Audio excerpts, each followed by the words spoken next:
अस्सलामुअलैकुम। आपका मेज़बान हाजी मोहम्मद अमीन खोखर आपकी खिदमत में हाज़िर है। नाजरीन, मैं इस वक्त मौजूद हूँ फैसलाबाद मिल्लत चौक में। यहाँ पर PHA का एक छोटा सा पार्क टैब जो कि मुसाफिरों के बैठने की जगह है या आराम की जगह है। ग्रुप है जो कि इंजेक्शन, टीके, पाउडर और बहुत सारी मसनूआत जो कि इस्तेमाल करते हैं नशई हज़रात हैं, बैठे रहते हैं। यहाँ पर उनका कब्ज़ा है, ना उनको कोई रोकने वाला है, ना उनको कभी किसी ने रोका है। यहाँ पर गिरदोनवा की आवाम इनसे बहुत परेशान है। उस तरफ औरतें हैं जो कि बच्चे उठाए मांग रही हैं। हर इशारे पर 2-3 औरतें बच्चे उठाकर मांगती हैं, भीख मांगती हैं। और ग्राउंड के अंदर नशइयों का एक पूरा टोला है जिनका एक कह लें कि इस पार्क पर कब्ज़ा है। ना तो इनको कोई रोकने वाला है, ना इनको कभी किसी ने रोका है। मैंने इनसे बात करने की कोशिश की लेकिन ये बेसुध लोग थे, इनसे बात नहीं कर सका।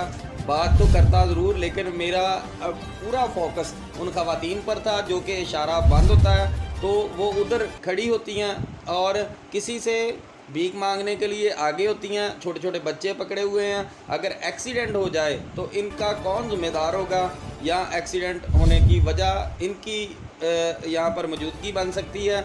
और यहाँ पर जो लोग मौजूद हैं वो सब इनसे इतने तंग हैं कि आकर उन्होंने हमें कंप्लेन की कि आप यहाँ पर प्रोग्राम करें और शहर फैसलाबाद के इस चौक को, जिसको मिल्लत चौक कहते हैं, हमने कवर किया। और इन औरतों से बात करने की भी कोशिश की कि आपको कोई अदारा पकड़ता है या रोकता है तो क्या आप रुकती नहीं, बाज नहीं आती। तो इनका कहना था वो हमें उठाते हैं और हमसे पैसे छीन कर हमें उतार देते हैं।